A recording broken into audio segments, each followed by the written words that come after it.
చేపట్టే నాటికి మిడ్మానేర్లో జరిగిన వాల్యూ ఆఫ్ వర్క్స్ 106 కోట్లు.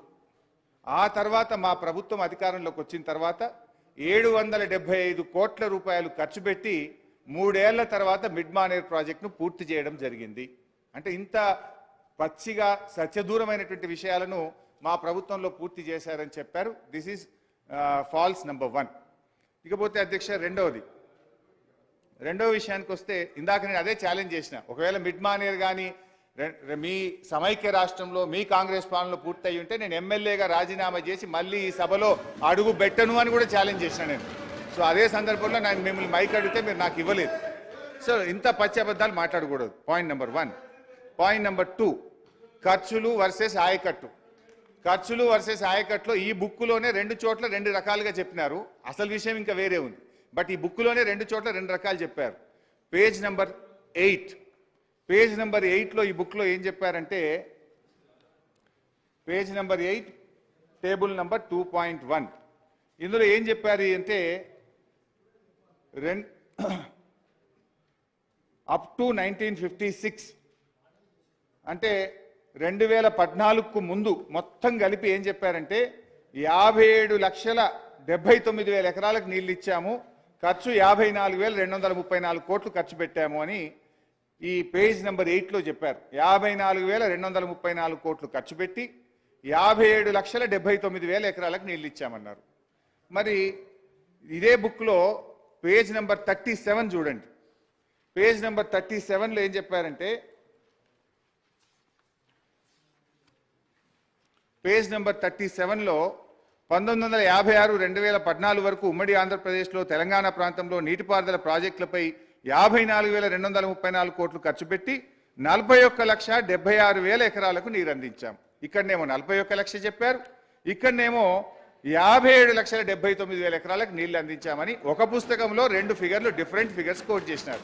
అయితే అమౌంట్ అంతకంటే ముందు నిజాం సమయంలో కట్టిన ప్లేస్ అది అన్నది, అంతకంటే ముందు నిజాం హయాంలో అధ్యక్ష ఇక్కడ కేవలం 2014కి ముందు అన్నాం. ఇది పేజ్ నెంబర్ 8 టేబుల్ 2.1లో అది 57,79,000 ఎకరాలు. అది నిజాం కంటే ముందు తర్వాత. ఈ పేజ్ నెంబర్ 37లో ఫిగరు 41.76 lakh ఫిగర్స్. అది 1956 నుంచి 2014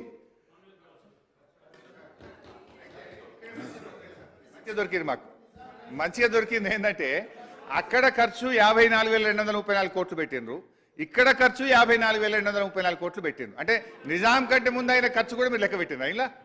అంటే ఖర్చు ఏమో సేమ్ పెట్టిండ్రు, ఆయకట్టు అక్కడో తీరుగా ఇక్కడో తీరుగా చూపించారు.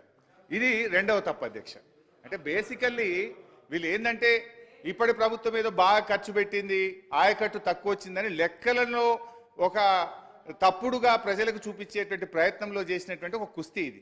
ఇకపోతే రెండవ అబద్ధం ఇది. మూడవది వచ్చే అధ్యక్ష Rayalaseema lift page number 11.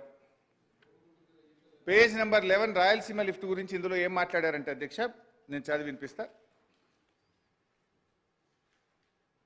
Rayalaseema lift irrigation project టెండర్ల ప్రక్రియ పూర్తయ్యే వరకు అప్పటి ప్రభుత్వం కేంద్రానికి ఫిర్యాదు చేయలేదు. ఇంత స్పష్టంగా ఇట్లా చేయకూడదు అధ్యక్ష. ఒక గవర్నమెంట్ ఒక డాక్యుమెంట్ ఒక అసెంబ్లీలో పెట్టేప్పుడు కొంత మొన్న కూడా దీని మీద డిస్కషన్ వారం రోజుల క్రితం అయింది. అన్ని ఆధారాలతో సహా నేను ఈ సభలో మాట్లాడాను. అయినా మళ్ళీ ఇక్కడ అదే రాశారు. ఇక్కడ దీని గురించి అధ్యక్ష అసలు ఈ లిఫ్ట్ జీవో వచ్చింది 5/5/2020. ఈ జీవో రాకముందే పత్రికల్లో వచ్చిన వార్త ఆధారంగా 29 జనవరి 2020 నాడే మేము కేంద్ర ప్రభుత్వానికి ఫిర్యాదు చేశాం. నంబర్ 1. 5 మే నాడు జీవో వస్తే 12 మే అంటే కరెక్ట్గా వారం లోపలనే 12 మే 2020 నాడు కూడా కేంద్ర ప్రభుత్వానికి కేఆర్ఎంబీకి మేము కంప్లైంట్ చేశాం.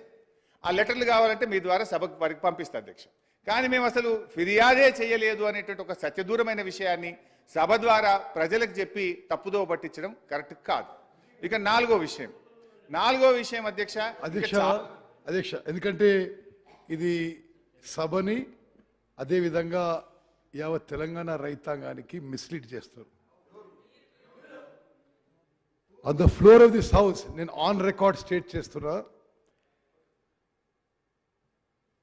ఆనాటి ముఖ్యమంత్రి కేసీఆర్ గారు, ఆనాటి ఆంధ్రప్రదేశ్ ముఖ్యమంత్రి జగన్మోహన్ రెడ్డి గారు అనేక సందర్భాల్లో కలిశారు. అనేక సందర్భాల్లో ఈ నీటి వాటాల గురించి చర్చించారు.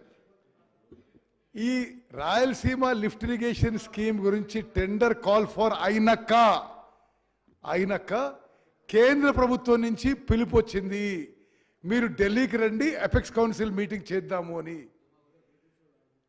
అపెక్స్ కౌన్సిల్ మీటింగ్ అవాయిడ్ చేయడానికి, sorry I stand corrected, apex council meeting video conference చేద్దామని, వీడియో కాన్ఫరెన్స్లో అర్ధగంట మీటింగ్ చేసి ఆ రోజు ఆ ముఖ్యమంత్రి కేసీఆర్ గారు అబ్జెక్షన్ చెప్పుంటే టెండర్ ప్రక్రియ ఆగిపోయేది. ఆ టెండర్ ప్రక్రియ పూర్తయి అగ్రిమెంట్ అయినాక అపెక్స్ కౌన్సిల్ మీటింగ్ పోయిన విషయం కూడా యావత్ తెలంగాణ ప్రజానికి తెలియజేస్తారు. నేను చెప్పింది ఏంది, వారు మాట్లాడింది ఏంది అధ్యక్ష? ఈ లెటర్లో ఈ ప్రభుత్వము కేంద్రానికి ఫిర్యాదే చేయలేదు అని మీరు వైట్ పేపర్లో రాసినారు. వైట్ పేపర్ అంటే ఇది ఫాల్స్ పేపర్ అయిపోయింది. ఫిర్యాదు చేసిన మహాప్రభు 5 తారీఖు జీవో వస్తే వారం లోపే కేంద్రానికి ఫిర్యాదు చేసినాము, గ్రీన్ ట్రిబ్యునల్కి వెళ్ళాము, స్టే తెచ్చినాము అని నేను స్పష్టంగా, అంటే ఇందులో తప్పుల తడకగా ఈ పుస్తకం తయారు చేయడానికి మచ్చు తునకగా ఒక 4 చూపించాను మీకు, ఇప్పుడు 4 చూపించాను. సో ఇంకా ఇందులో చాలా తప్పులు తడక ఉన్నాయి. రేపు కల్లా మొత్తం చదివి దీంట్లో ఉన్న తప్పులన్నీ రేపు ప్రెస్ ద్వారా చెప్తా. అంటే basically this is not a white paper, this is a falls paper. చాలా విషయాలను కూడా ఈరోజు ప్రజలను తప్పుదో పట్టించే విధంగా చేశారు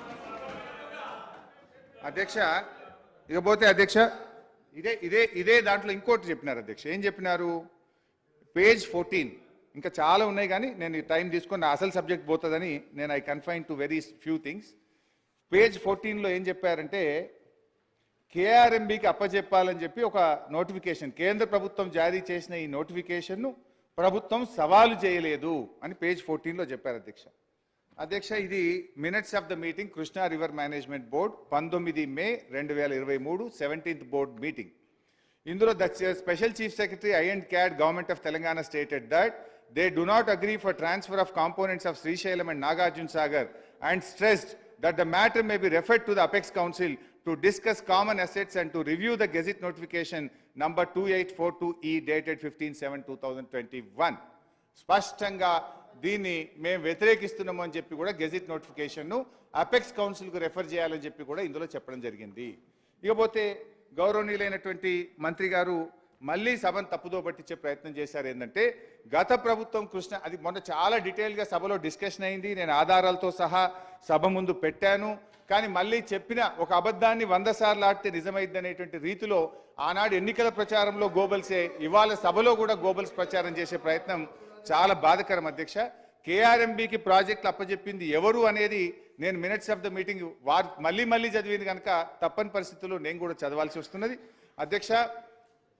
ఈ ప్రభుత్వం వచ్చిన తర్వాత 17 జనవరి 2024 minutes of the meeting released by కేంద్ర union water resource ministry release చేసినటువంటి మినిట్స్ అధ్యక్ష. ఇందులో మళ్ళీ స్పష్టంగా ఉంది ఏంటంటే, both the states will hand over 15 prioritized components outlets of Nagarjuna Sagar project and